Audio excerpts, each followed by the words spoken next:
This year, I skipped my college graduation to go out hiking, and it did not disappoint. Welcome to Yellowstone.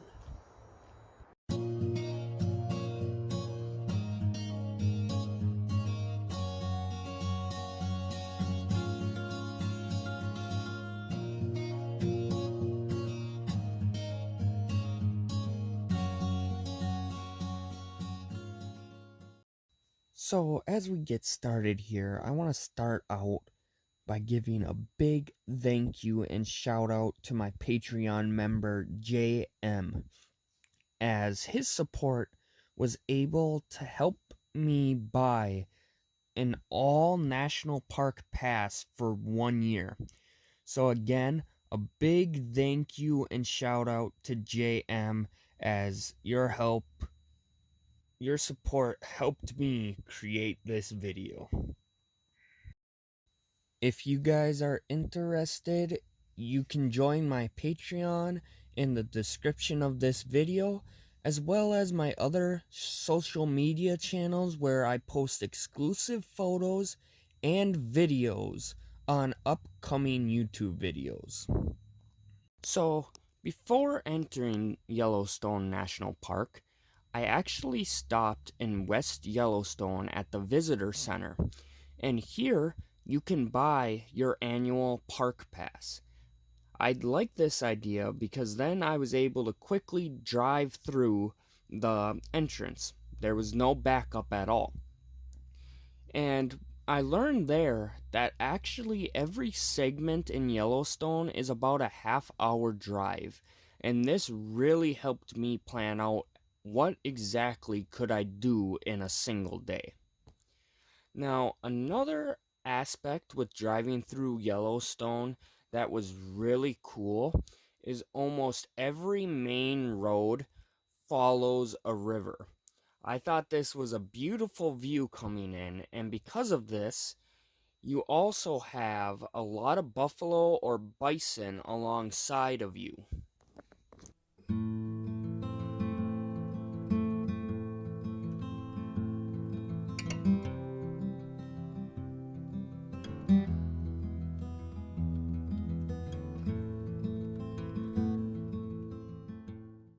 So our first stop is on the way to Old Faithful.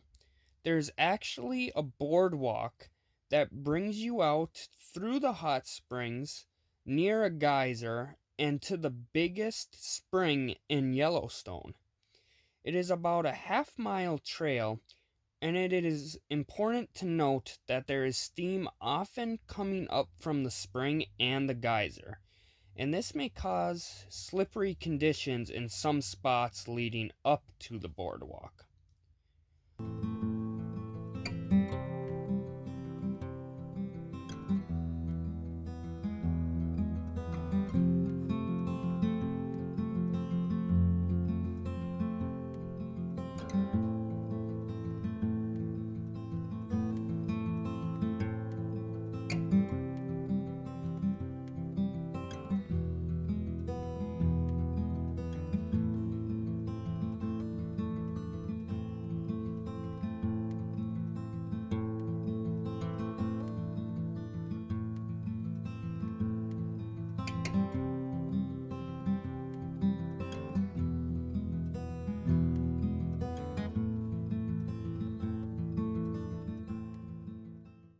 Once you do get past the stairs and get onto the actual boardwalk, it is all made of wood though, so you don't really have to worry about slipping, but it is pretty wet conditions, especially when I was there. It had rained the night before, so it was a little cold and wet. But once you get here, you will see Excelsior Geyser. It's an old geyser, and the eruptions used to go 50 to 300 feet high. And because of this, over time, it created a crater. And eventually, it ruptured the underground system for the geyser, causing eruptions to nearly stop after 1890. Despite these facts, though, On September 14th, 1985, Excelsior roared back to life for a total of 47 hours, and it had several major eruptions. It is currently unknown as to when it may, or if it ever will, erupt again. Though the eruptions are rare, the geyser is constantly pumping out more than 4,000 gallons of boiling water every single minute. Along with this, you have the Grand Prismatic Spring. And as I mentioned earlier, this is kind of where you may see different colors. You'll actually see very bright yellow, orange, and brown colors around the spring. And this comes from the heat-loving microorganisms who contain colorful pigments. These pigments allow them to make energy from the sunlight, and they actually thrive in these harsh conditions of hot springs. This is huge, as other planets are actually believed to have or have had volcanic hot springs. So by studying the hot springs here in Yellowstone, scientists are getting a better look at how life started on Earth, but also if there may be life somewhere else in outer space. The intense blue colors you can see actually comes from sunlight being scattered by fine particles suspended in the water. And this spring is one of Yellowstone's largest colorful hot springs, pumping nearly 500 gallons of water every single minute. Now, I'm sure you've probably heard about this, but why is there a lot of geysers in Yellowstone? Well, you might have heard the phrase, the park is one massive super volcano. And this is actually a phrase a lot of scientists don't like.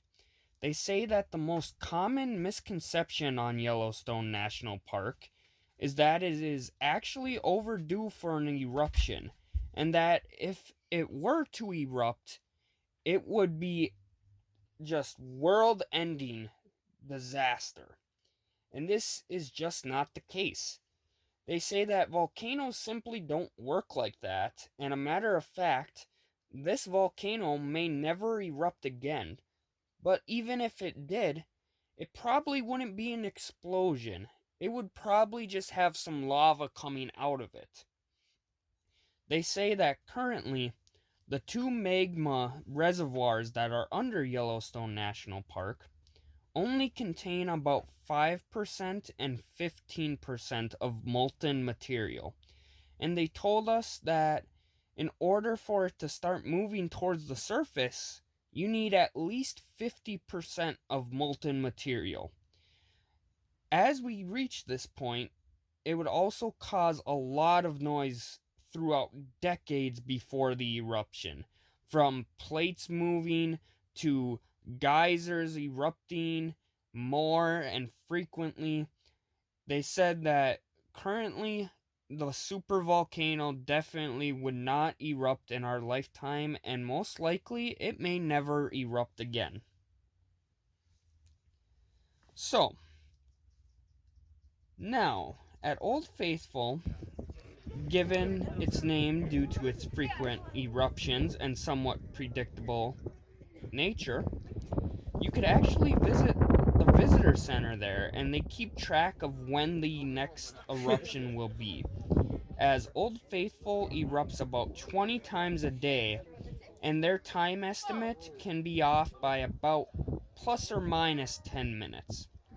When I was there personally, I saw it once, and it erupted 20 minutes later than their predicted time.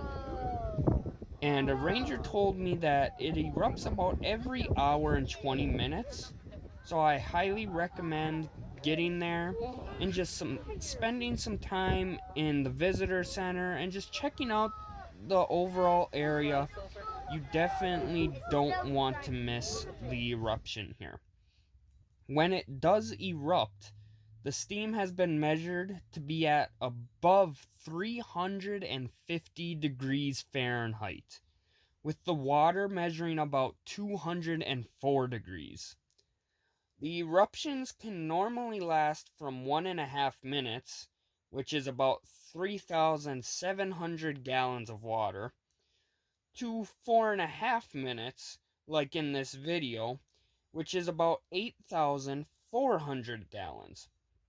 And the eruptions can vary in height from 100 to 180 feet, with the average height being around 130 or 140 feet.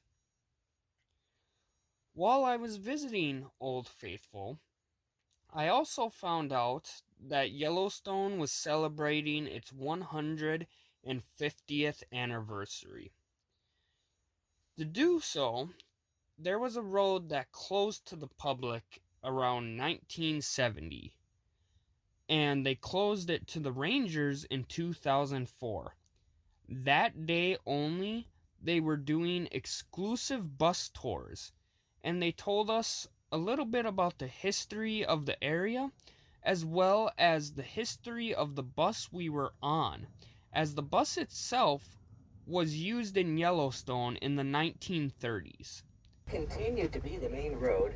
Imagine this, right up until 1972, when it was finally closed, and the road that goes around the basin, around the village, was finally opened.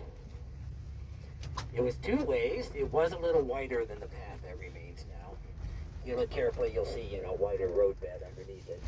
But still, as you can imagine, by 1972, having all traffic driving right through Old Faithful Village, stopping in front of Old Faithful when interrupted,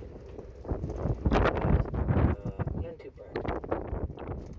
So nowadays, it's a walking path and a bike path that takes you down the length of the basin. It's nice that we still have it.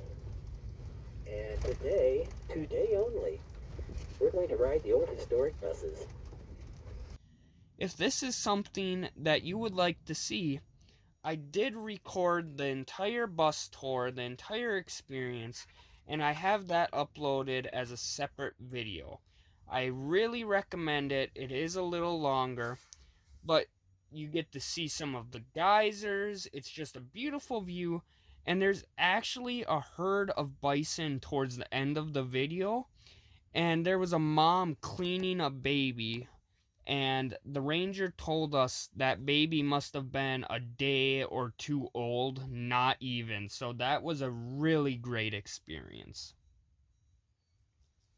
So our next stop was about an hour and a half away from Old Faithful. It was the Grand Canyon of Yellowstone. Currently, the canyon ranges from 1,500 to 4,000 feet in width. It's about 20 miles long, and it is more than 1,000 feet deep. They recommend that you spend about 1 to 2 hours here, and that you carry a can of bear spray. There are many different hiking trails here and overlook locations following both the north and south rims of the canyon. The north rim is a one-way road about 1.2 miles in length, and it brings you to 4 different locations. The south rim is about 2.3 miles in length, and it brings you to views of the waterfalls, as well as one of the most photographed spots in Yellowstone, Artist Point. And I gotta say, when you get to Artist Point, you will quickly see why this is one of the most photographed spots in Yellowstone. The canyon walls and the forest basically acts as a frame for the waterfall. And when the sun is just right, you could even see a rainbow in the spray at the base of the waterfall. Here, there is an upper overlook, which will give you a view of the canyon in both directions, but there's also the lower main overlook, which views just the falls and it is accessible by wheelchair, making this one of the most popular spots in Yellowstone and an absolute must-stop.